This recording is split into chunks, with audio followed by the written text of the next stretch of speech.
What happens at this time is we start preparing the live stream. As it goes live, speakers and people usually will be seeing me talking on.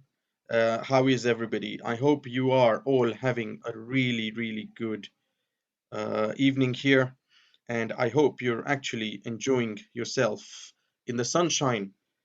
I say enjoying yourself because seriously, this kind of time will probably never ever come back. Well, it might, but let's just say never ever. Then what are you going to do? Some of the questions worth asking on this are really, really cool. Some of the things you think about when you sit doing nothing are really, really cool. So I hope you enjoy that live stream that we're going to do today.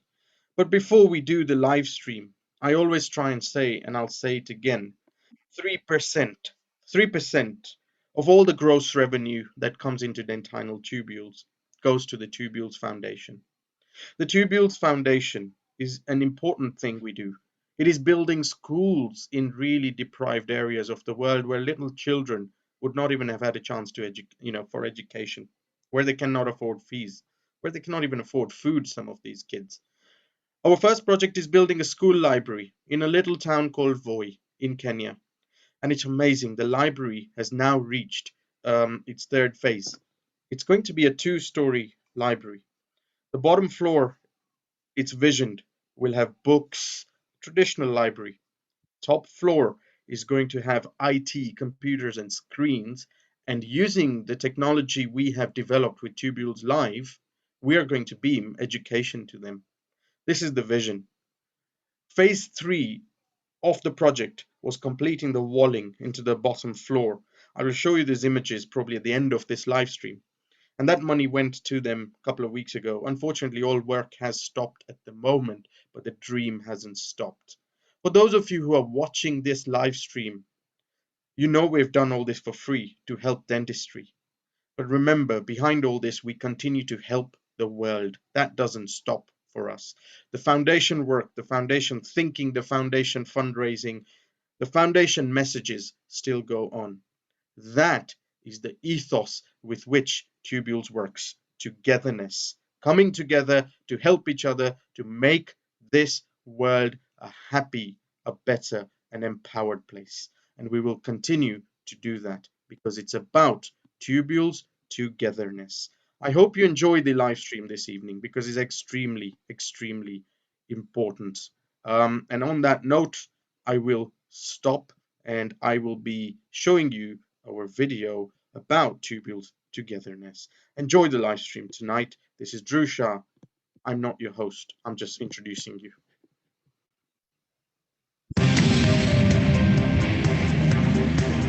Now is not the time for a webinar. That was 2009. For over 10 years at Tubules, we've been bringing dentistry together without bias. Sometimes we've been misunderstood. Our path was blocked because people thought we were self-serving, but our purpose has always been bigger than just us. It's always been about cohesion. It's for those who selflessly share and those who inspire each other. It's for those who want to grow and look out for each other on the way. Our webinars evolved to live streaming Tubules Live and our hands-on roadshows. Our study clubs have been bristling hubs of activity all over the country, growing together. Fast forward to this most recent challenge sent to test all our resilience. In a storm, we rely on what built us. In the immediate grief, we created Tubules Live Aid, advice on how to cope and how to heal the wounds. What next? Now is our time for bringing dentistry together with the same spirit. The profession needs unity, don't you think? We launched the new dedicated Tubules Live Aid section on our website. Open access and free for all. Tubules Live Together sessions, bundling all of the Tubules spirit into real conversations with real people daily. Tubules-minded experts helping to restart our journey ahead. A discussion area to share worries, concerns, and selflessly share advice and support. Sign up today. No credit card details required for base membership and access the power of Tubules togetherness.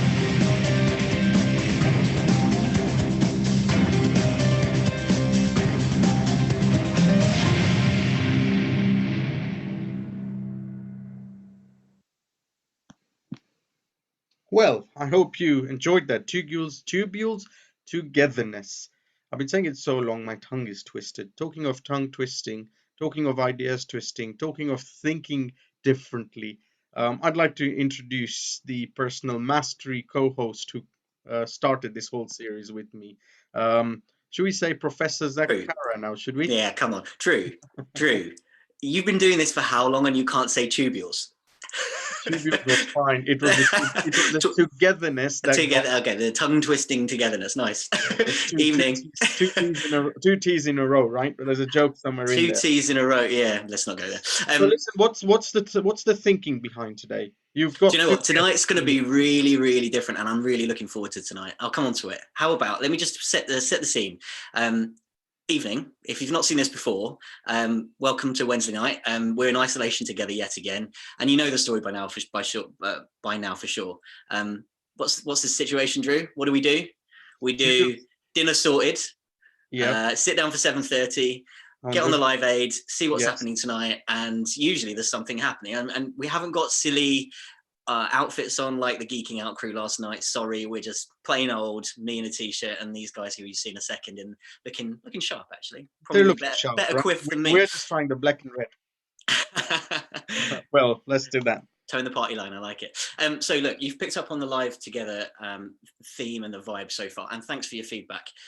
Sounds like everyone's really loving the way that we basically are drawing together conversations between us on the screen, but obviously you guys can have your say. You can get involved in the live chat below. So if you can see the box below, give us a yes if you can hear this. Good idea to just make sure we can hear you. Sorry, you can hear us. And if you fancy jumping in as a live guest later on, by the way, you can do that as well now. Drew's done some clever jiggery pokery techno stuff in the background, not just the CEO, also TV producer in the background. So if you fancy doing that and you are asking your question, just enter that, hit that in the live chat later on when it's in your mind, and Drew can send you a link over. Or do you know what? If you want to just kick back, pick up a glass of something or a mug of something, whatever you like. This is going to be a really thought-provoking conversation. So if you're new here, maybe I should set the scene a little more. This is about bringing together dentists and dentistry together without bias. It's about bringing together people who believe what we believe, and it's the core of Tubules, isn't it? So it's about selfless sharing, developing our mindset and our skills through kind of collaborating with one another. And it's also about drawing on knowledge which is presumed, but maybe not that common. Didn't you love that last Wednesday, Drew, when we were talking to Wig and Shayla, and we're talking to an international rugby coach and a guy who trains or consults for companies internationally who think too big and need to think smaller. So it's about having kind of 1 foot outside our world. And these guys are great. Dan Fine and Ross Martin. You might not have met them before. In fact, I didn't know about these guys. Hello, guys. Evening. I didn't know about you guys until a few months ago. And do you find that in dentistry, there's a lot of presumed knowledge, but it's not all that common? I think we'll get them unmuted. How about that might be a good idea, Drew? There we go. Dan, you can talk away. Ross, you can. So, yeah, Hi, go on. guys. I'm Dan. Thank you for the intro. I feel like you might have set the bar a little high, Zach. We'll do with a quiff? Well, no, the quiff, I'll take that. And I'll be grateful for that. Okay, so what was the question? It was... do you find that there's a lot of presumed knowledge and it's not all that common in dentistry? I think there's a lot of understanding of what needs to be done in organizations within dentistry, but not enough impetus to do it, historically speaking. And that's just basically been, in terms of the marketplace, there's been an overwhelming demand for dentistry. So I think a lot of people knew what they needed to change in their business. So it wasn't that the knowledge was lacking, the time was lacking to change it, and actually the impetus to change it, because at the end of the day, up until a few months ago, it was kind of the sun was shining, everyone was getting paid pretty well without having to change too much or do anything too drastic. Yeah. And you guys have got, so maybe I should tell everyone a little more of the background. Dan and Ross are directors of Hive Business, which would you guys describe as a multidisciplinary team that help dental businesses kind of grow, right? You do accountancy and compliance and marketing and design and finance planning and all that kind of stuff, right? Yeah. And then our day-to-day role is we sit on the board of a number of practices across the UK and basically have a non-executive position helping them out. And we've also been looking more towards education as well recently. So running courses. Obviously, a lot of this is on hold and we're looking to see how we can take different things online. But more or less, it's all about diversity of opinion, skill set, knowledge, capability to help out dentistry. And maybe it's worth me saying, I came across you guys when I have been doing some more strategy and planning and thinking. And that's why I really like our conversations, because it is truly just about thinking. So I find our conversations really stimulating. And ultimately, I find you really nice blokes generally. So hopefully everyone else will too. Good stuff. So let's kick this off. Put it this way. I hadn't done any contingency planning about a pandemic. Had you? I think we'd be hi everyone. I think we'd be lying if we say that we planned for this in the slightest. Clearly, no one can plan for this. Immense set of kind of circumstances. But having said that, what we do thoroughly believe in our heart is that when you're running a business, and that's our perspective on things, that dentistry is no different to building and selling widgets to a certain extent. A lot of the core principles of running a business are common throughout, and so some form of contingency planning or just basics of how to run a business are uniform throughout, and that's where that's our solid ground that we fall back to at every point in time. As long as you're proceeding on solid business basics, we've got some traction that we can make at any point in time, even in this time. I think the title of this talk was "Risk is Now Real," and the risk was always real. So even though it didn't feel it at times in dentistry, you could invest quite significantly in your practice, take finance. It was fairly straightforward to grow the practice. And if it didn't work out as well as you'd have hoped, you could have sold your business for a huge price just because valuations were so high. So the strategic risk maybe wasn't there so much. But the way we looked at it, it was almost like the death of a thousand cuts, that there was risk coming from multiple different angles. So there's always risk in the NHS if they change the contract. We saw what happened with orthodontics. That was that's huge, and that's something that happened, but it only happened to a smaller segment of the market. So you're not hearing, when we don't have a series of webinars on how to deal with that because it wasn't a global issue. We've been talking a lot for the past few years about the retailization of dentistry, and Zach, we've obviously spoken at length at this. Yeah. And the fact of the matter is there's some people who were starting to make some good moves, but there was no massively disruptive chain coming in.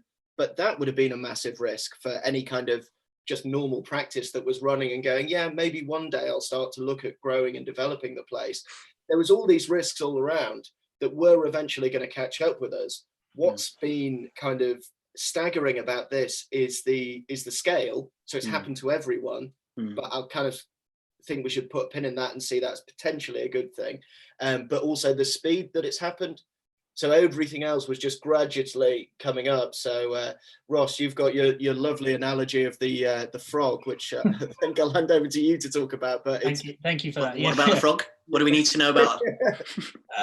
I think the best way to look at this is it's a gift, as Dan's alluding to. It's happened to everyone, so there's no kind of saying, well, it didn't happen. So when you say everyone, you mean society-wide, right? Yes, well, yeah, society-wide. Again, drawing ourselves back to business basics, there are certain pockets that have been affected more or less, but when we pop out the other side, and we have to pop out the other side, then it's a great kind of game leveler. It's like a muddy, rainy day at Old Trafford, where the visiting team, they want a bit of rain, they want a bit of wind to kind of level the playing field. And what we do have is a level playing field. Everyone's been affected by this. So the boiling the frog thing to help with that little story. Are they at Old Trafford, or are they just? No, there's no frog at Old No Trafford. frog. Okay, fine. Tell us about the frog anyway. So the frog, if we look at this as a gift, it's our belief that there are lots of outside influences and internal influences that are occurring in dentistry that would have impacted you at some point in time. So the frog story is, the old fable is that if you have a frog in a pot of water and you slowly bring it up to temperature, it won't jump out. Eventually, it will die. Conversely, if you have a boiling hot pot of water and you drop the frog in, it will jump out again and survive. And so, if we look at this as a blessing, it's a massive kind of warning shot across our bows to say, look, let's really try and run businesses professionally, maturely. We've been given the pot of boiling water effectively, very sharp, very swiftly. Yeah. So is this the conversation you've basically been having with a lot of your clients over the last few weeks, kind of analysing what's been going wrong?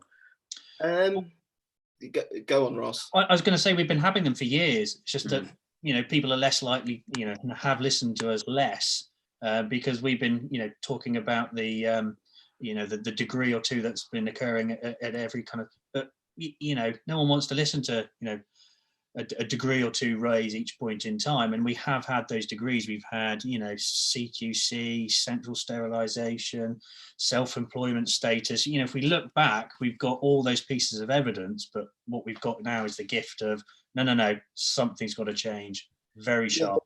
There's a deadline. We're all at the edge and we've got to jump. Whereas historically, I think people knew they had to do something, but in the back of their mind were thinking, or I could just sell.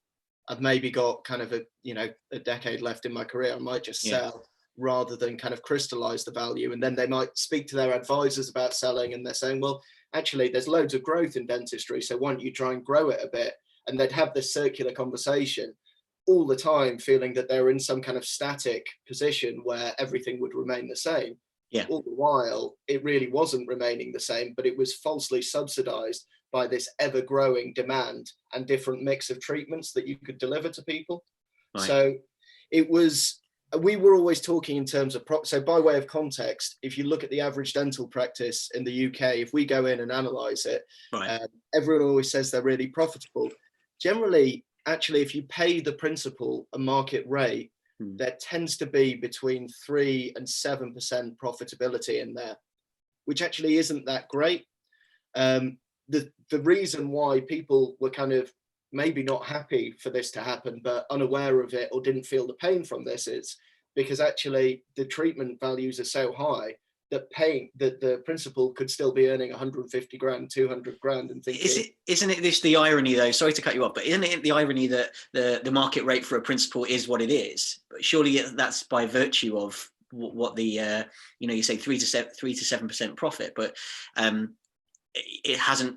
He's basically saying that principals' incomes and salaries have been inflated over the years by virtue of that. Should their company profits have been lower? It's more that the principal. Sorry, I mean higher. If you imagine the principal's got a couple of different hats that they should have been wearing, or they should be aware that they're wearing. So number one, which they'll probably spend most of their time wearing, is that of the associate. So whether they know it or not, they're associate in their practice. They might work 3 days a week there, and they should be paid what the associates are being paid, so either 40 or 45% of all their dentistry work they do. So they generally get paid fairly for that. So, we've seen exceptions, but generally that's about right. Then they've got a role as a managing director, which sometimes is just administrative, but sometimes they are doing business development stuff. So that's maybe a 50 grand salary that they're probably not paying themselves.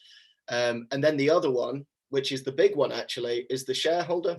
So say they've got £1 million practice, they're choosing to have £1 million invested in there, and they're basically getting zero return on that investment.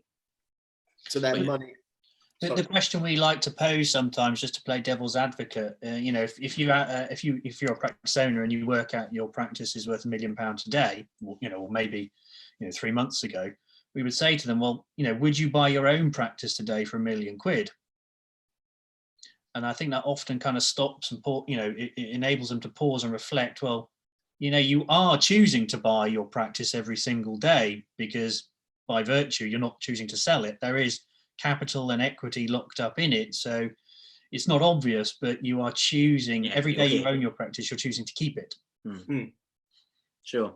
And that's that small moment where the kind of shareholder pops out, has a little look around, and then probably retreats back in. And runs away. But is that by virtue basically of the fact that dentistry's predominantly been small businesses? It's been, you know, sole traders or you know, small entities over the years. It's been independent thinking, hasn't it? Isn't it just pretty much founded in the roots of dentistry? Yeah, it's not a knock on it. It's we call it the £1 million sweet spot, which will definitely change with everything that's coming out. But it's the point at which your business can actually become a genuinely significantly commercial entity because of economies of scale. Anything up to that, so there's usually between a really good principal, who's the lead clinician, will generally generate 600 to 800k. So it kind of tops out just before that £1 million mark. Where you start getting economies of scale is beyond that, and that's essentially when you're starting to get payback for having your money in this business. Otherwise, be a fantastic associate at the practice down the road and not have to come in and fix the boiler on a Sunday morning. Yeah, so got you. Can we just rewind to something you said? You were talking about, Ross, you were talking about the analogy of the frog in the pot of water, right? Yeah. If you're sitting here as an associate dentist, having exited uni, going into vocation, thinking this is a pretty safe bet, and you're thinking now I'm being forced to jump, what do you feel like you've got to jump to? What are you saying to any of your clients who are associates thinking, holy shit, I did not expect this. I was reliant on this as income. I haven't got anything to jump to. I suppose in fairness, the frog analogy is much more pertinent to a practice owner, because that's where we saw a lot of the just the lack of awareness that there are also these other hats that they have to wear, and it's the pressure, it's the commercial profit, the pressure on profit. I think that's our uniform perspective, that you did have all those pressures from CQC, regulation, additional kit you had to buy, additional systems, auto enrollment, suddenly added 3% to all of your staff's wages. All of those things were degrees that we were adding to the pot of water. The associates were somewhat insulated from that for a long period of time. Other than the kind of the legacy, everyone's on a 50% deal, and that's shifted, fairly uniformly from our experience to 45%. They've been somewhat insulated from, all the turning up of the temperature of the water. I think, but they wouldn't have been insulated forever. At some point, the commerciality catches up with everything. So at some point, we'd see quite frequently principals subsidizing their business, which at some point that would become crippling to the business, so the business couldn't compete. And that either means that they wouldn't be taking on associates, or they'd start squeezing associate percentages.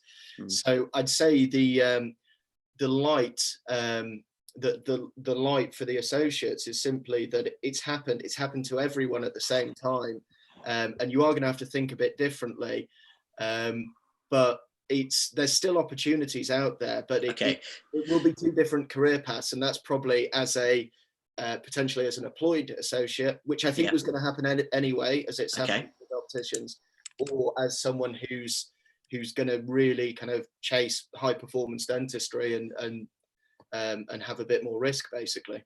Okay, so that answers Patrick's question. Thanks for the question. Hello, Patrick. Do you not find that most principals are subsidising the rest of the practice? Well, yeah, absolutely. Is that essentially what you're saying, that across the board that's quite common, or has been historically? Yeah. So I mean, I'm saying we generally see it's generally 3 to 5% profitability, but we can often see practices that you would look fantastic, huge practices, state of the art, that are making an 11% loss, but because of the level of the dentistry that the principal's doing, he's still getting paid 250 grand. Suffering. So Sure. It doesn't really balance out. And so how do you, for going forward, how do you envisage, this is the controversial question, but everyone's going to have to address it at some point. How is this going to affect associateship? How is this going to affect a percentage, a traditional, let's say, traditionally it was 50% associateship. Obviously, over the last maybe 10 or 20 years, it's Maybe in some practices, do you find a sliding scale kind of agreement? But quite commonly, it's a 40%, 45% type deal. I think it's going to be, the market's going to be more polarized. So whereas everyone followed a similar-ish career path, and so there wasn't as much delineation between associates, maybe people that went down a specialist route, but the kind of the way of moving on your career was actually buying a practice. I think people are going to, there's going to be more employed positions. There are going to be, the Times said over the weekend that 1 in 5 practices are going to go up in smoke. I don't know if that will actually happen, and that will be over a longer period of time, but I know principals will probably be wanting to do more of their work. So there used to be a massive demand for associates and a lack of supply. I think there's going to be less demand for associates and more supply, so it's going to drive what the percentage down, and that may mean employment for low risk, or it may be performance based for other people. So it will be, do I want to be a guy that's kind of gunning it and kind of doing, you know, £2,500 average daily yields on a day, and kind of pushing a sliding scale up so it's commercial to get paid well for that? Or do I just want a nice life where I'm doing dentistry and I get 50 grand for it, but I don't have any stress to worry about it? Ross, what do you think about it? I think, you know, if we conveniently ignore, the massive confusion about how we're actually going to carry out dentistry, you know, whether you're going to have to fumigate your surgery before you ship in each patient or anything like that. But dentistry was very fruitful pre-corona. There was lots of demand in the marketplace. People wanted to buy what you guys were selling. I don't think that's going to disappear. So if we start from the assumption that there will still be demand for dentistry and it's not going to, you know, completely vanish, which I just don't think it will, then it's going to be a lot more about performance, I think. And you know, I think we you know, our kind of fairly kind of amusing perspective is that you guys as dentists seem to spend so long refining your craft that probably not enough time is spent on communicating better with patients, for example. So are you basically saying that the associate market is going to be flooded with available positions, and the ones who distance themselves from the crowd, kind of the conversation we had amongst associates the other day, and their viewpoint on it was, I've been doing my best to become the linchpin. I've been doing my best to stand out from the crowd. And actually in a time like this, during social distancing and lockdown, I've been trying to be, I'm relying on the fact that hopefully I'll be missed. I've been hopefully trusted and a very important part of the team, not just because of my hand skills and my technical craft, but because of everything else. Is that essentially what you're saying going forward? That's what it's going to rely on. Zach, I've kind of shown you that abstraction model before. The core of the business is production. So good associates, in our view, it doesn't matter who's doing the production, but it needs to be high quality production, doing as much as possible to the highest quality as possible. So great associates are always going to be in demand, but what it means to be a great associate will change slightly. So I know you're actually an anomaly on this, but trying to get principals or associates to follow up on treatment plans that they've given to patients was impossible. I literally had never managed to do it before. Now people are going, oh, what shall I do? And I'm saying, well, I'll get on a virtual consult. Yeah, me. So you think about it, it's going to change. It's being forced. Before it didn't have to change. It's there was an article I wrote a few years ago that there was the difference between being right and being effective. So at the end of the day, it's very difficult to kind of say that someone's not right when they're kind of, you know, commercially they're paying themselves very well. The patients are coming in and we're saying something like, oh, it would actually be better if you were reporting on this. And actually, if you started following up your high value treatment plans personally, that might have a great resonance. And if you did this thing over here, that would be great too. Yeah. And you'd get the principle of the business. It tended to be sidelined. Oh, I'm busy doing my craft. I'm busy in the surgery. Yeah. And it was hard to argue with. And it's because I kind of, the way I describe the problem is, imagine if you're trying to lose weight and you're in McDonald's and you kind of get your Big Mac meal, large fries, and you choose to get a Diet Coke. So yeah, logically it is correct that you're getting less calories in there, but the point is you're in the wrong restaurant. So we're playing the wrong game as people involved in dentistry, but it was too good a game to get out of, and it was too risky to try and get out of. We had it too easy. That's it. We've got this beautiful opportunity. We've actually, all McDonald's in the country have been closed down, and we've suddenly got to figure out what to eat next. So that's the opportunity.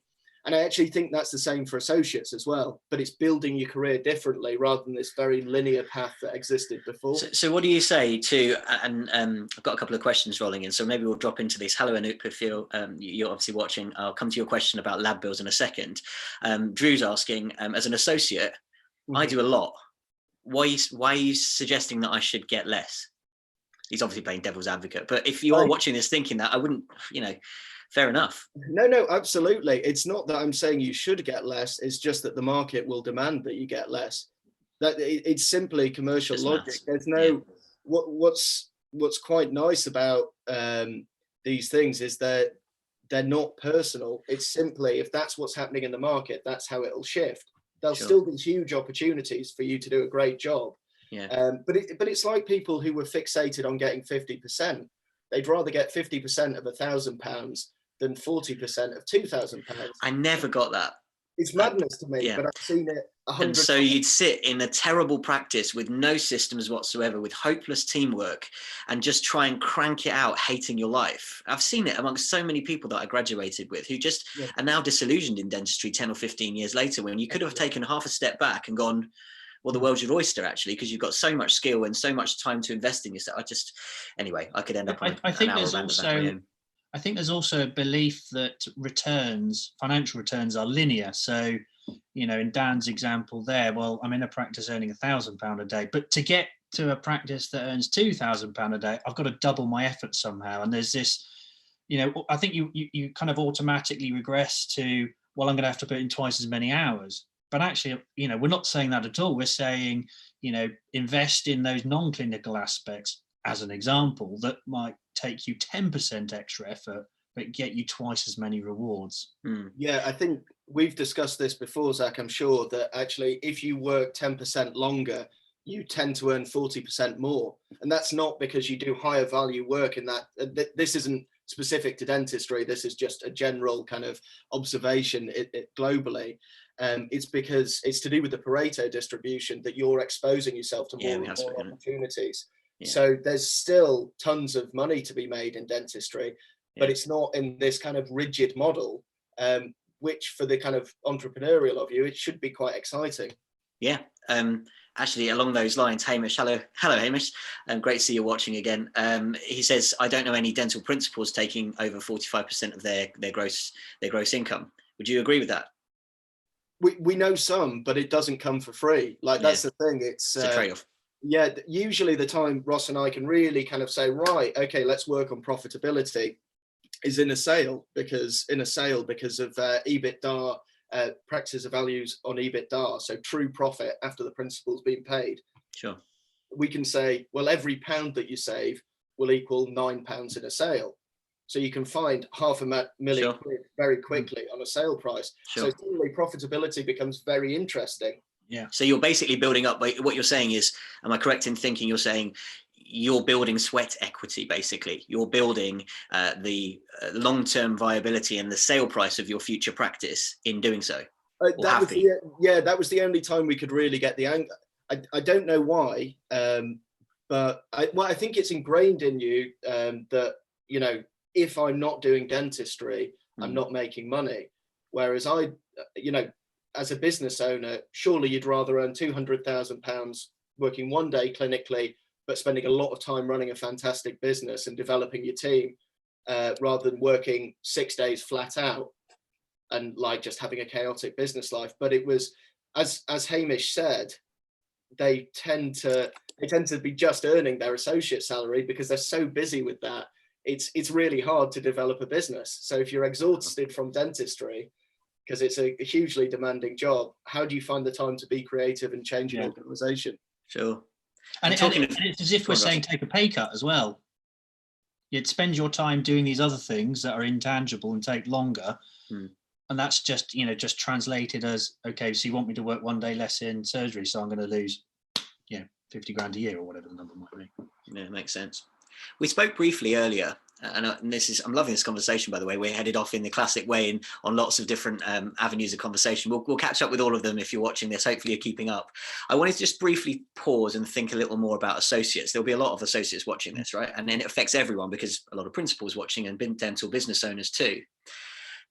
In what way might, if I can't achieve a high gross, let's say, and sad to say that most dentists tend to shy away from conversations about income, but average daily yield does matter, as you were saying earlier. If I can't do those big numbers and I'm actually just happy ticking along as I am, what's the downside of being employed? There's a lot of benefits to being employed. It'll probably just mean you need to be more financially controlled in your personal life. That's the thing, because also you're getting paid so much. So it's another thing that we try and do with all our clients, and we call it a personal budget appraisal. And there's any number of reasons that we do it, some of them tax wise.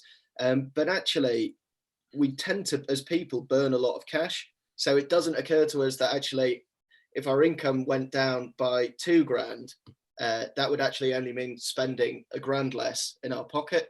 So it's kind of, I don't know, there's something that it's less business-like to take control over your personal finances and take ownership over it. But if you, let's say there was just associate, let's imagine dentistry, or part of dentistry goes like opticians, and it's 50 grand jobs being a dentist, and you're employed, which means you get holidays, so you get loads of perks, you get loads of good things. You start building a pension, you do all this stuff, but it just means you have to be a bit more sophisticated in how you're managing your personal finances than if you were an associate on a 45% deal earning 80 grand. That's the kind of the difference. So it's not tragic, it's just different. And you have to score the points in other places. Whereas the metric before was income. I can get more income. I can do a couple more Invisalign cases this month, and that's going to just push me up, and that's going to pay for my holiday. It's like, actually, let's just rethink this stuff. So yeah. So it's tweaking with different levers. So there's certainly no panacea. And I can understand why associates feel a bit hard done by having no options with furlough. And that's, if you earn over 50 grand, I get that. Well, it is rough, but it's really rough for all of us as well. In our business, we're having to change a lot of things as well, but it's actually exhilarating as well, because a lot of you can pivot, you can similar issues, rethink. Yeah.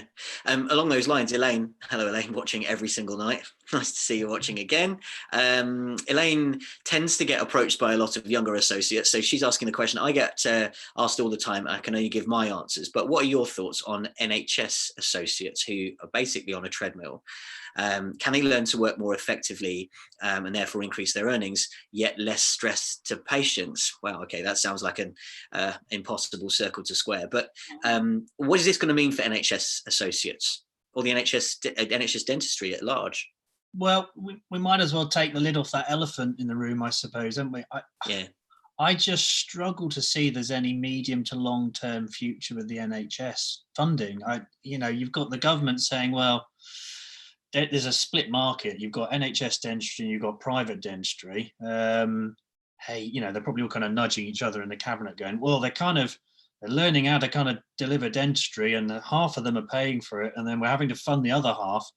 Yeah. Let's just say we want to keep on funding NHS dentistry, but continue to be really irritating to those NHS practices. We'll kind of threaten to take ortho contracts away and stuff like that. I just can't see that it's got any. Am I saying anything kind of out of order, do you think? Or well, I think that's kind of at odds with one thing that a lot of people that might be watching thinking this. The narrative in the media and in society at large is becoming that the NHS is untouchable. And we know, don't we, behind the scenes, that the funding model is completely different to what they believe, the public believe NHS to be. Yeah. But essentially, private dentistry's been subsidising and all NHS practices. Do you find that across the board? Pretty much all NHS practices rely on that income, or am I kind of skewed because of my working life? It does depend. The problem is, so from a business perspective, it's quite horrible to say, but the only way you actually make the NHS a good business is skimp on the dentistry, skimp on the communication, skimp on all the things that we'd want you to do to run a really good business. Yeah. So it's do things quicker. Now, the problem is, I actually heard that they were going to bring in half-an-hour consultations a while ago. So immediately, it's suddenly like it's not just a little bit loss-making to have an NHS contract; it's chronically loss-making. So there was already changes afoot that were going to make it seemingly impossible to service it. And I've seen Patrick's asked about increased costs due to PPE equipment. That plus, if you have to sterilise a surgery in between patients, we don't know how it's going to be possible to service the NHS going forward. And arguably, historically, often mixed practices were reaching a conclusion where we can't service the NHS. So we've given a lot of NHS contracts back because they couldn't give the care that they wanted to. And it's the same thing that happened with orthodontics. Yeah, makes complete sense. We're already 35 minutes into this somehow. God knows where the time's gone. But before we kind of start to evolve the conversation, I want to go obviously heavily into the conversation that I'm sure you guys are having with people who have established practices. But a message from, who's that message from? Mo. Hello, Mohammed. There's a message from an undergrad.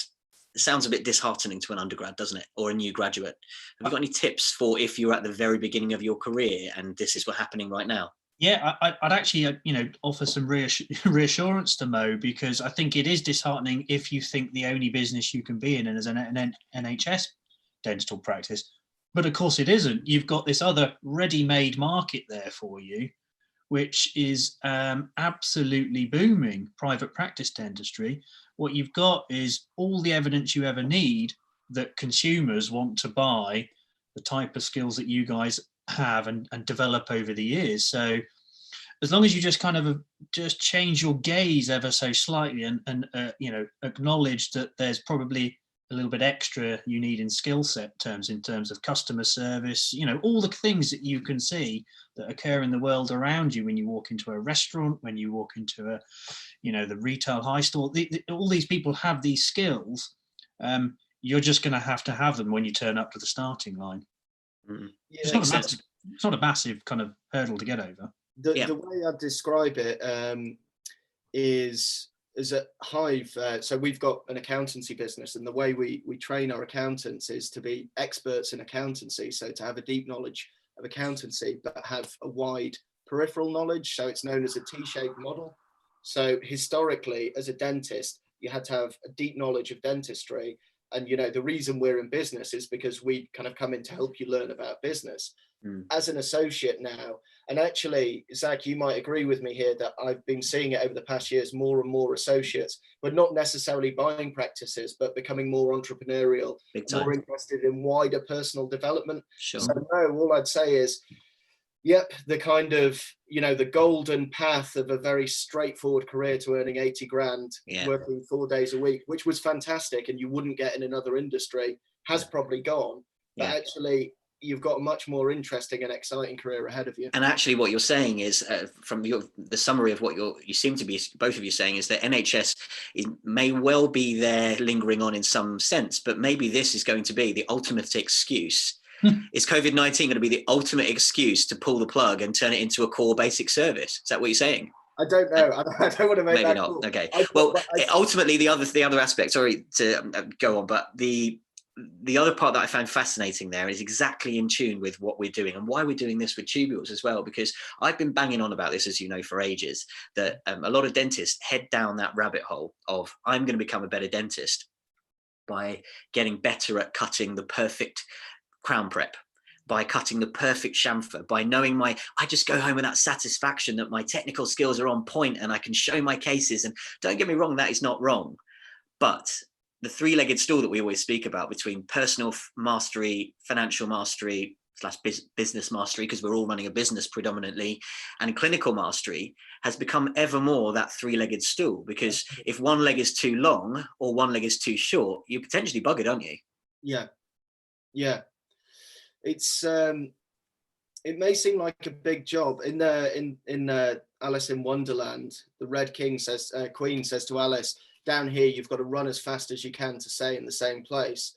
And it may feel like that. And actually dentistry leading up to this, if you were trying to change your business or change things, was certainly like that, because you were having to service all your revenue while setting up a kind of new business off the side.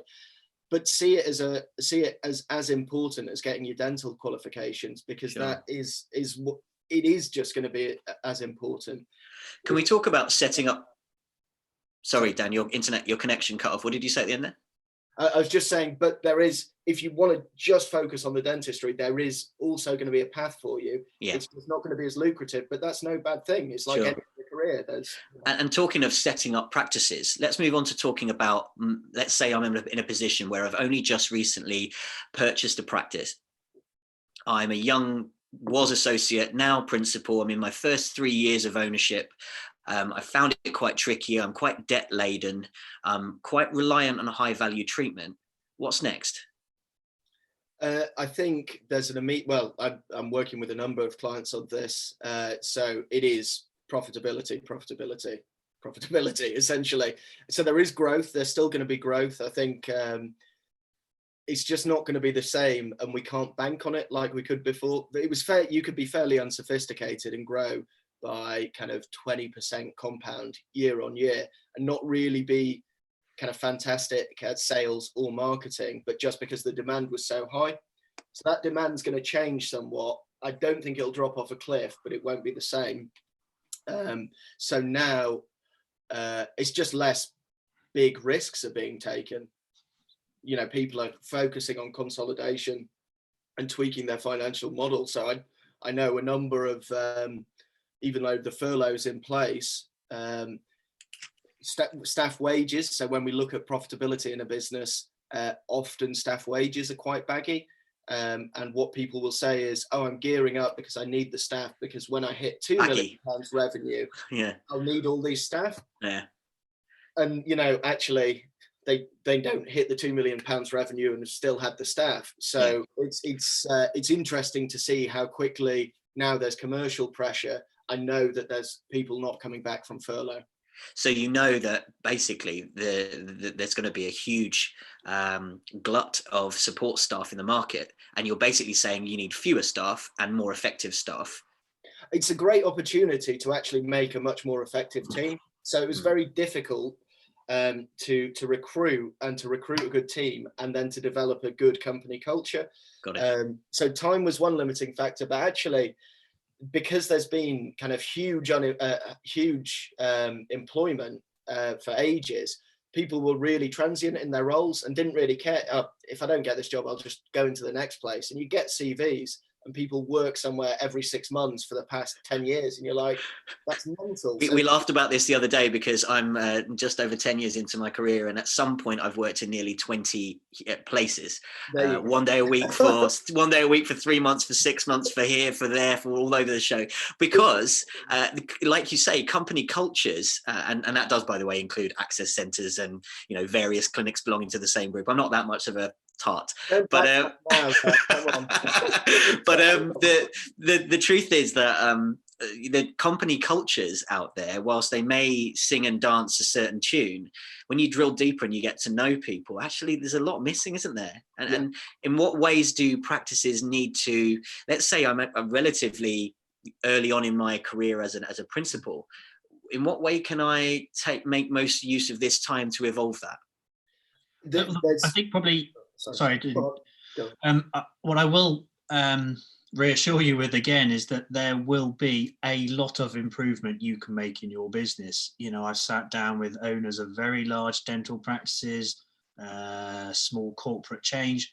I can promise you they're not necessarily that great at running a business. So you've just been given the gift of 1 or 2 or 3 months where you can't really do anything else other than to chase your kid around the garden if you're fortunate enough to have some kids, or to take a moment to improve yourself, to you know, attend a great webinar, or to read about leadership, or to they're not called webinars, they're called live togethers. Come on, keep up. Yeah, very old hat down in Cornwall. Yeah, I know that. It's a long way away as well. So that there will be an infinite number of things you can do to improve your business. you've just been given this, amazing memo now to say, right, look, we really are going to have to learn more about that, or whatever it might be. More about people, perhaps. Is that basically what you're saying? Maybe. There's a huge element of that. So if you look at our industry, or one of our industries, accountancy, at some point, so Xero's the software we use for all the bookkeeping, and by using Xero, we're actually programming its AI to eventually do the job of a kind of the compliance part of the job for an accountant. Now, this is something we've been aware of for a very long period of time. So we train all of our team to actually be more, human focused and actually deliver a higher level of service to our clients. So it's not just an annual conversation and there's your tax return, pay your tax. Sure. So there is going to be a higher value put on human interaction, because we're going to be doing a lot of this going forward. So actually being human and being social is going to be a big and being real, perhaps, as well, because I think I find, I don't know if you find, but a lot of millennial thinkers do sometimes just talk the talk because they're expected to say a certain thing and act a certain way, but they're not really being true to themselves. Yeah. I figured you wouldn't want to bite that bait, but no, only kidding.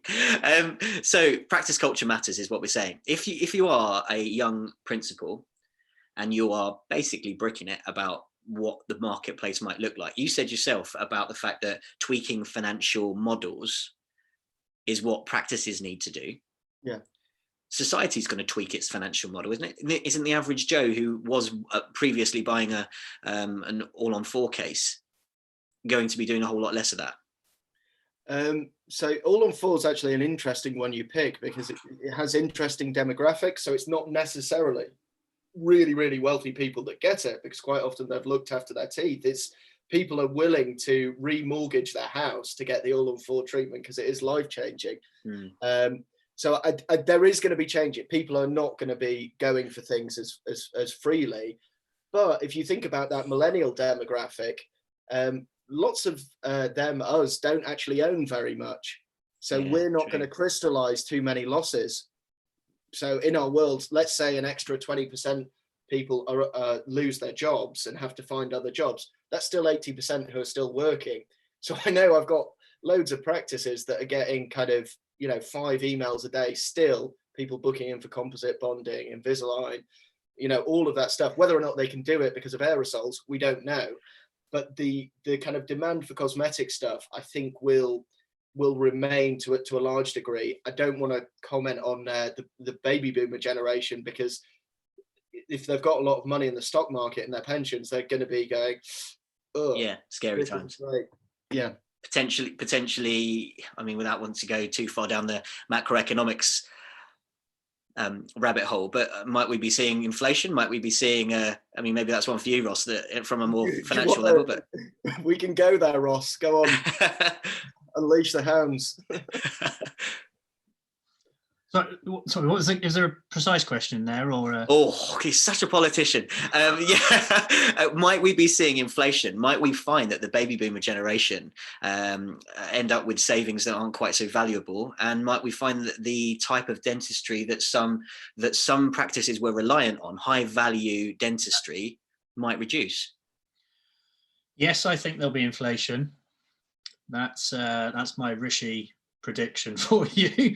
But just through pumping the economy full of money, quantitative easing, is that what you're basically saying? It's my suspicion. Okay. Yeah, and they're doing the right thing in my opinion at this point in time. They're throwing the kitchen sink at it, and I don't think they could have done anything else. And as far as I'm aware, they're having conversation to measure against how long can we stay in isolation before we completely screw the economy.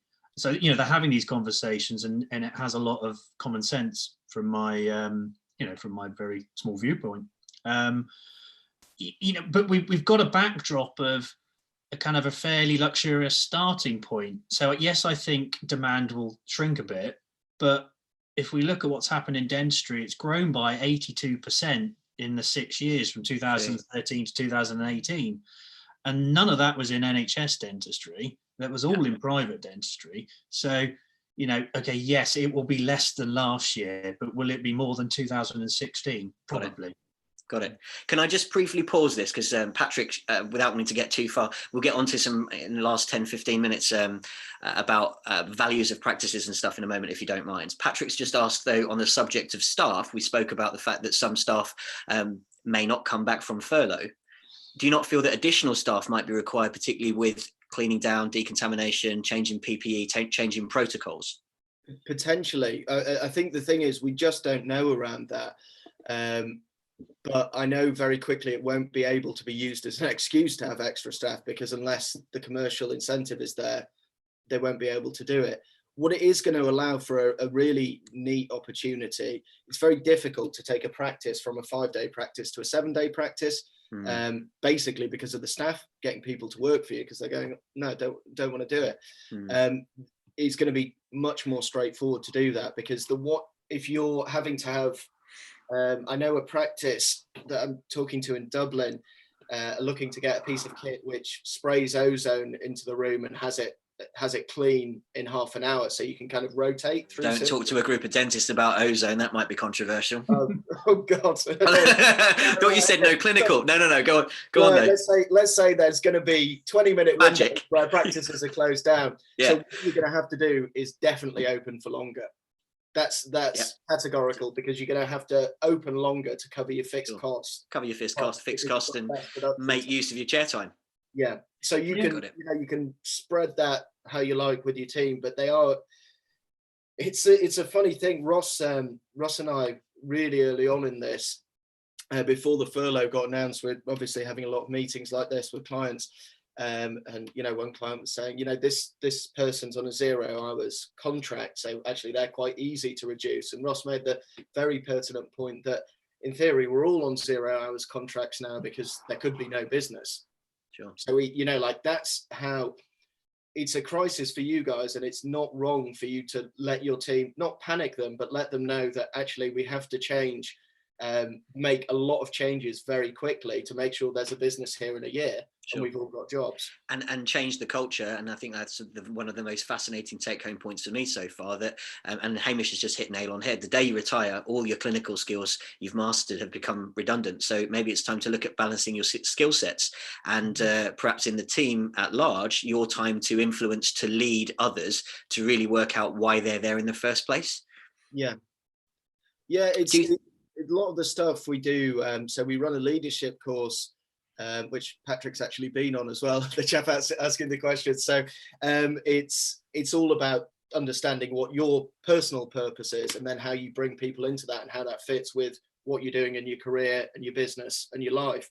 So it's really important to have a handle on that. So that would actually be, my priority if you were anyone facing this challenge, would actually stop looking outwards and reading the daily graphs, which change radically on a daily basis, and panic you.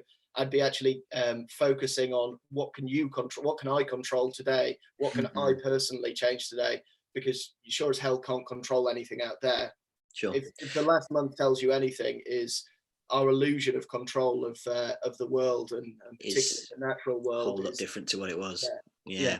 And if I was that young principal dentist, might I be basically doing more clinical dentistry because cash is going to be so important in the foreseeable future? Is that basically the long and the short of it?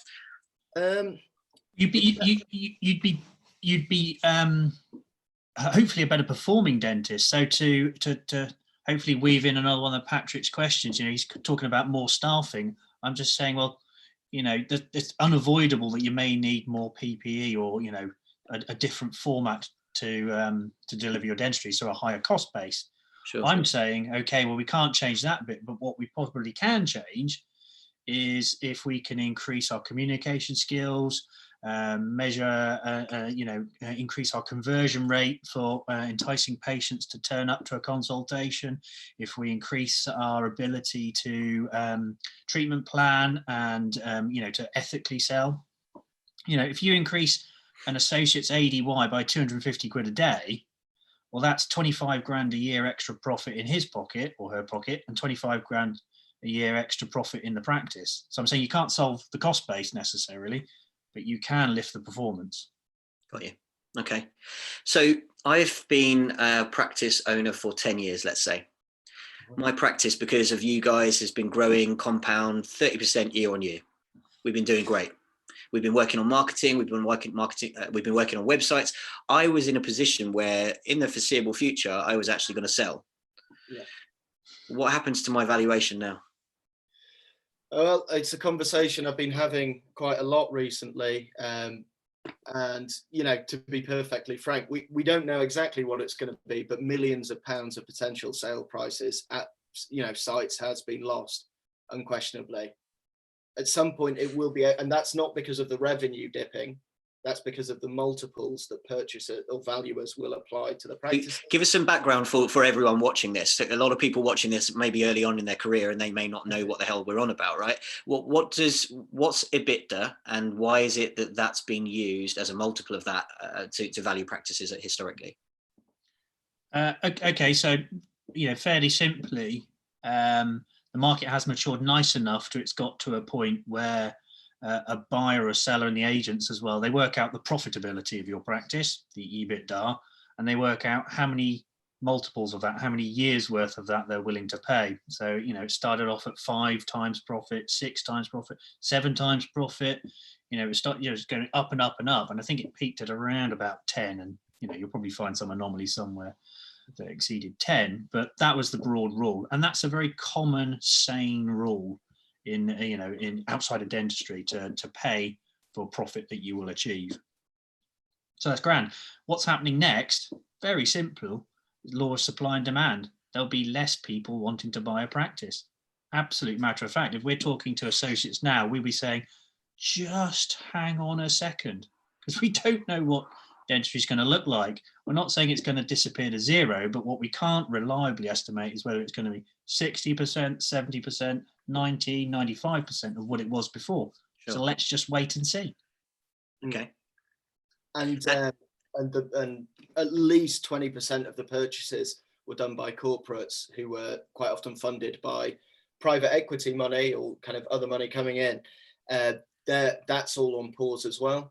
Sure. There's a real wait and see at the moment. Okay. And how long do you think that might last for? Because let's put it this way. I've been sitting at home. I'm the nearly retired dentist. I'm actually quite enjoying lockdown life. I'm thinking, sod that. I'm not going back to clinical dentistry. This is enjoyable. How long do you think I might need to see this through for? And how might my practice have to change? Well, this is the thing. There is no having your cake and eating it too. It's a really clear thing, and I think there was possibly too much of that in dentistry. So from 2013, when all this growth was happening, it almost was possible to have your cake and eat it too. For the guy that actually wants to leave and is checked out, I'd say it's very risky for him to kind of say he's going to develop his business through that period of time, because if he doesn't, I think there's a good chance of that kind of single-handed practice fizzling out over that time. Right. I think that's precisely the type of practice that the Times are referencing. Because dentistry as a whole has changed. Well, so if I'm thinking about the clients that have lost millions of pounds on their sale price, well, actually, it's bad in terms that they're not going to check out in 6 months with a huge wad of cash, but they have, to get to that point, built a fantastic business.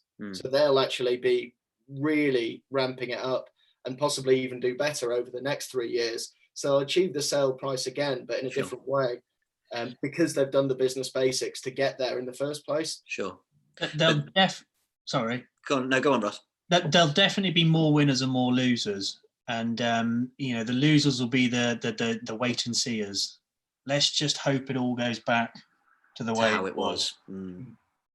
If I was going to evolve my practice and I can see this through for 5 years, let's say, how's society's changed through this? Do you think society's changed for the long term through this, through remote working becoming more of a prevalent thing, through maybe virtual consultations there's less friction to those? Yeah. Is dentistry going to become more of an experience? Yeah, I think there's going to have to be elements of that to it, Zach, to be honest. I think there isn't. Whereas we had a feeling that the practices that are in a kind of suburban area and maybe in a semi-detached house, and they're great practices, And we just felt over the next 10 years, they were just going to be less and less. So they'd get sold and get incorporated into retail sites or bigger units with loads of parking around. I just think that's going to happen quicker. So you're going to have to kind of do better at retailizing your business faster in order to capture some of that growth. Because the only other lever that people will pull on, and this will really screw the market, is people will just drop their prices. So people that never knew about profitability, so they don't know how much it's going to hurt them, will suddenly just drop their prices off a cliff, which will eventually catch up with them. But in the short term, they'll think it's giving them growth. But if it's loss-making growth, that will also, it's not good. And they're the businesses that are going to suffer. So this is probably the first time where I think there's real immediate kind of risks to a lot of practices. So it may be, you may have thought your practice was worth £1 million, but if you could sell it for 600 grand, that might be a good deal. So that's you might have to be starting to make other compromises and work a bit longer as an associate, rather than.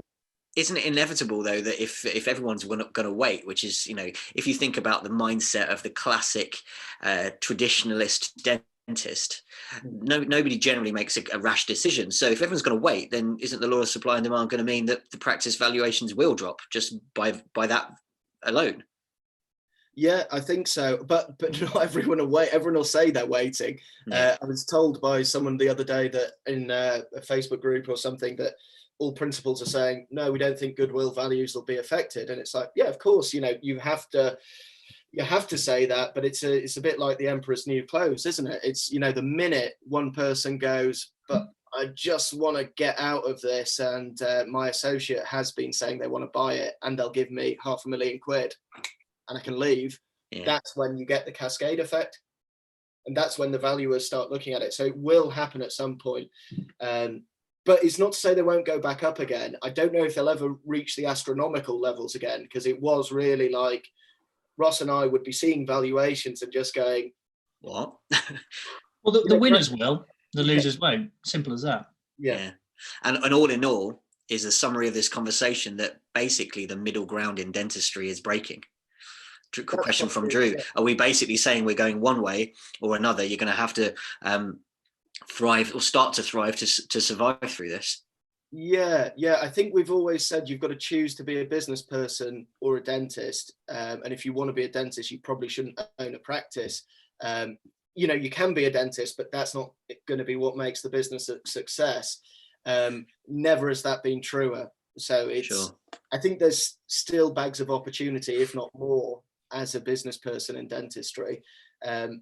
As a dentist, I think there's tons of opportunities as well, but don't try and go, oh, I just want a nice little mixed practice that I'm just going to putter away, pay me a nice wage, it'll increase in value and I'll sell it in 20 years. That is a huge risk now, even though, 6 months ago, a lot of people would have thought it's the safest bet. You can't be average. You can't be an average business person. You've actually got to know your numbers. You've got to understand profitability. I want to tie up some questions. I found that fascinating, guys. I really love our conversations. Thank you. And actually, it's really helped me personally just tie up my thoughts about all of this. So is there anything else that was bristling on your mind that you wanted to cover? No, I just want to make sure that it doesn't come across negatively. If you ever wanted any assurance that you control your own future, this is the time. The only thing you can control now is how you respond to this situation. And if you choose to respond by kind of freaking out and going, but when can we open again? When can we do this? And what's it going to be like? We don't know. But what you can deal with is kind of sorting out your own planning and understanding where you want to be. And as the information comes out, judge how you react on that based around what you want to achieve. So it is a positive time. The time thing's massive. Some specific questions just to tie things up. Hamish, no, I haven't got a camera in your office, but I think that related to the point when I said that somebody's been enjoying lockdown life. I know that Hamish loves his cycling, and I'm sure you've been enjoying the New Forest, mate. So carry on.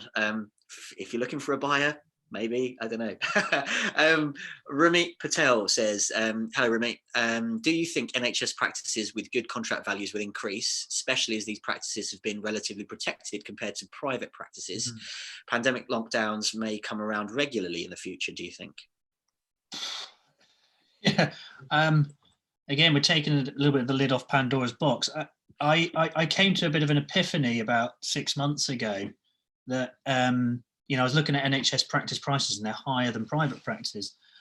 And I couldn't quite get it, if I was honest with you, because what I will accept is that they guarantee the income. But what they don't do is they don't guarantee the dentistry gets delivered. It's essentially just an efficient way to get paid, much like Denplan or DPath or, one of those kind of excellent providers. It doesn't tell you how effectively the dentistry is being delivered or how profitably. It just means you'll definitely get paid when you come to collect the check or the card machine. So, I'm not convinced still that that they are going to be as valuable in the medium term. I think I'm the only person in UK dentistry to think that. I'll kind of freely acknowledge that, but I just don't get it. I don't see that it's anything other than an efficient way to collect the cash, which you are then due, and that's fair enough. But it doesn't deliver your UDAs. It doesn't stop over underperformance at the end of the year. It's going to be really difficult if treatment protocols mean that you have to ozone your surgery or whatever it might be. That actually leads on to Derek's question. Derek Vance, hello mate. He said, do prices need to go up? Basically, prices have to go up.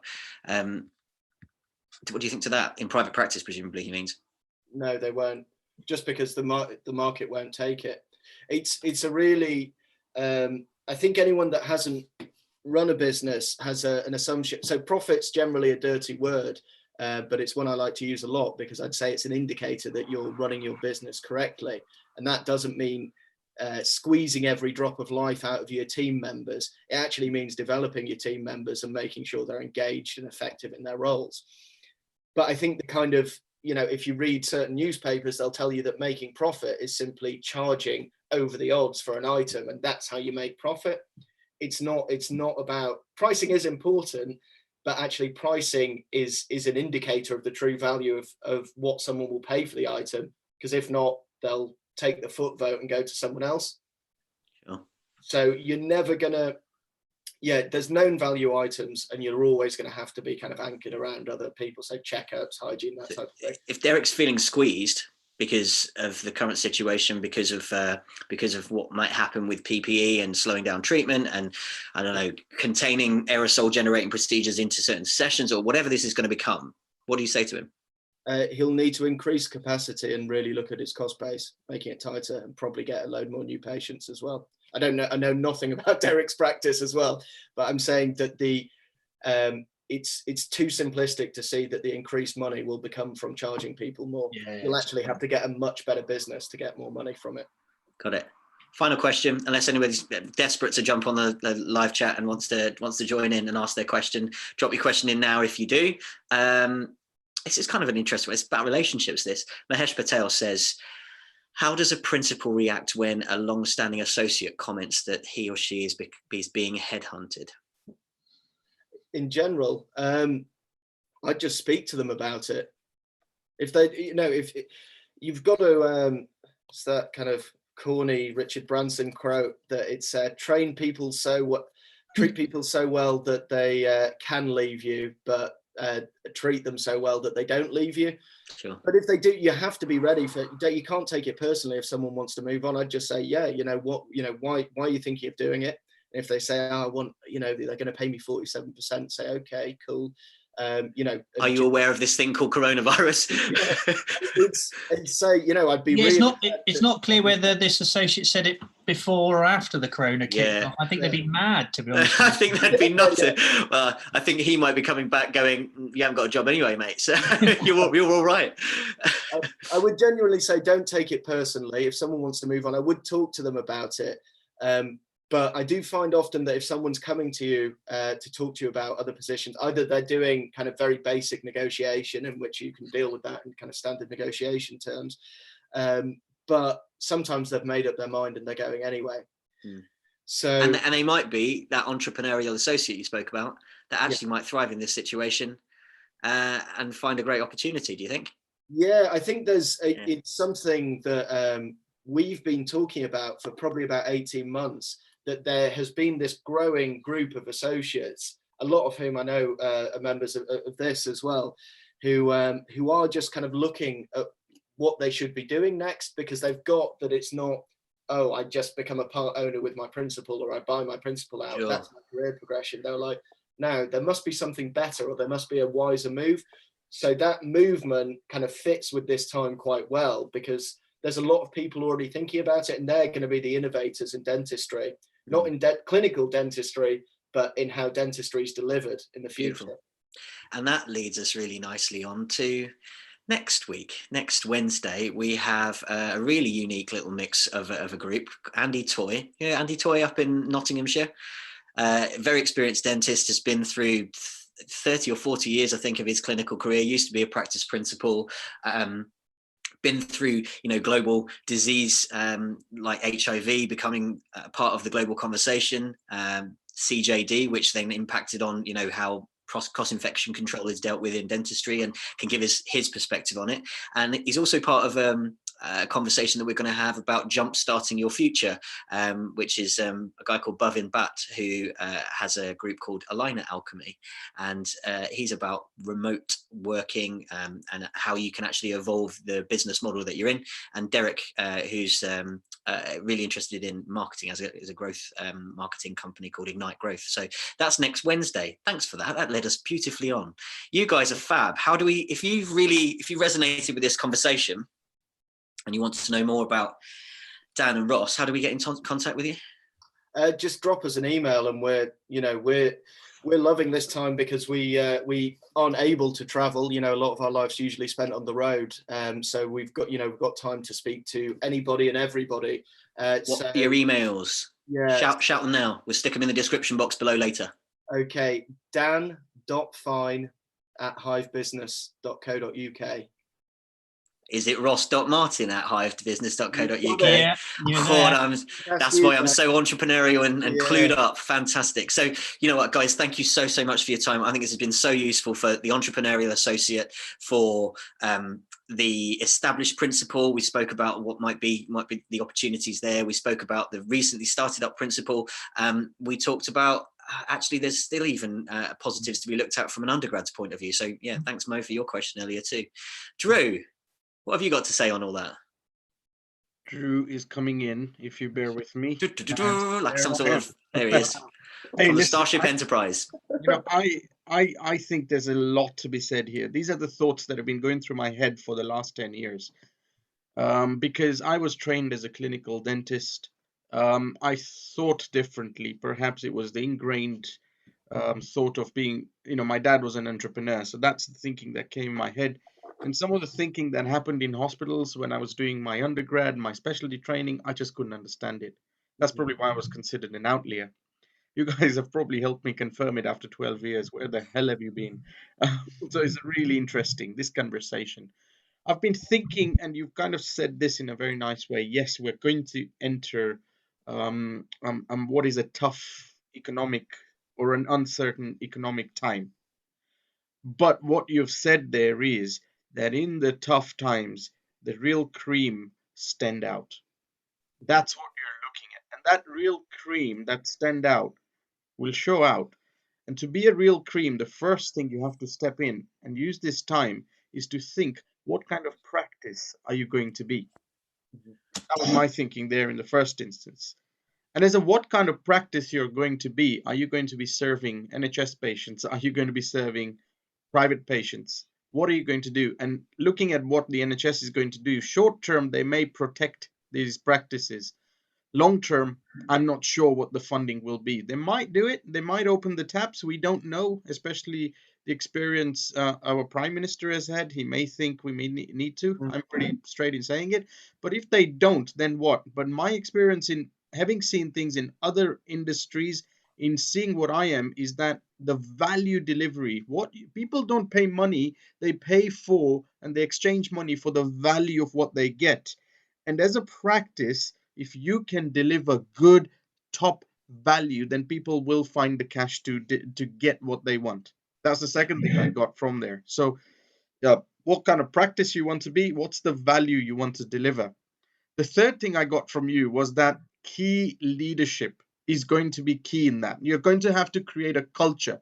If I'm going to deliver a value of top quality patient experience, because I love healthcare, then that's the culture my entire team must do. I don't want a rule book. I want them to act at It's that. also about mutual trust, though, isn't it? It's about giving and reving, because I think a lot of practices have maybe been getting away with it in terms of their culture.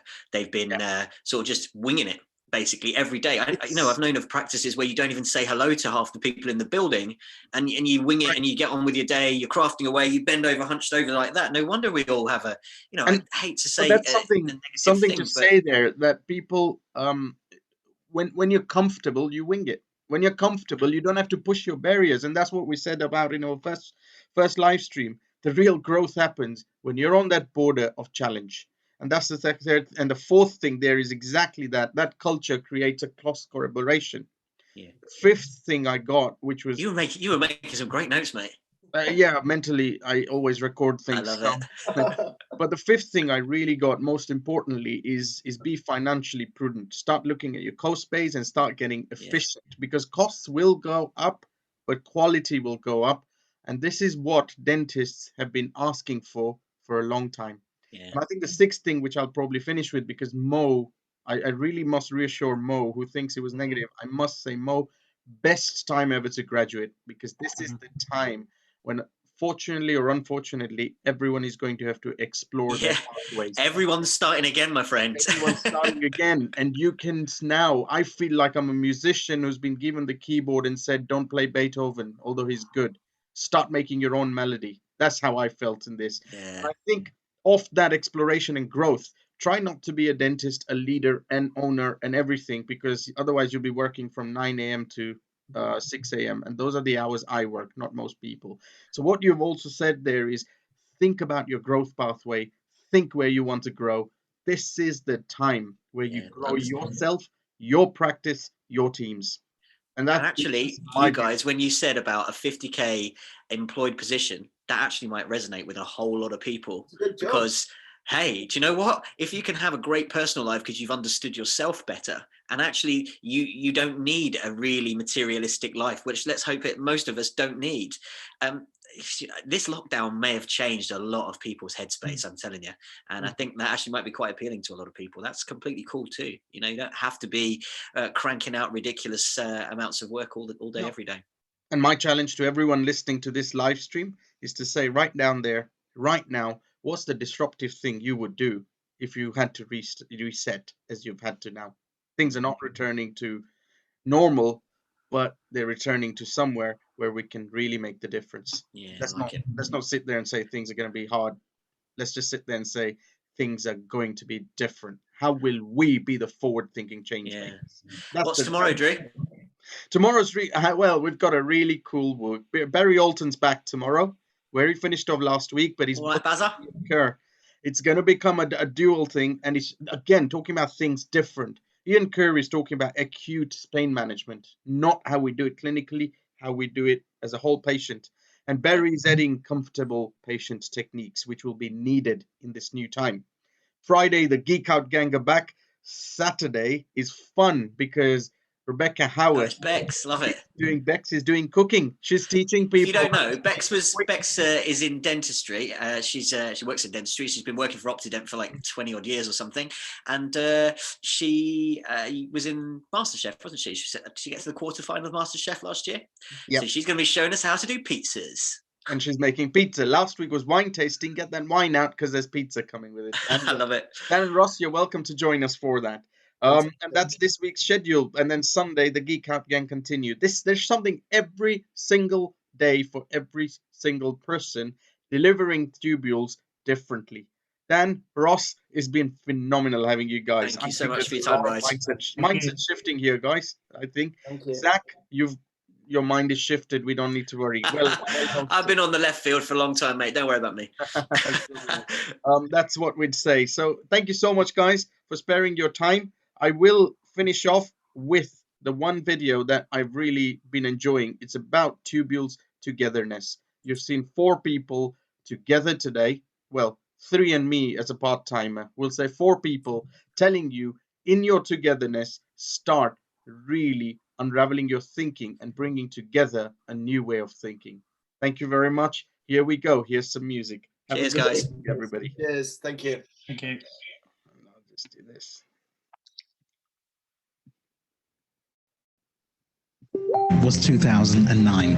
For over 10 years at Tubules, we've been bringing dentistry together without bias. Sometimes we've been misunderstood.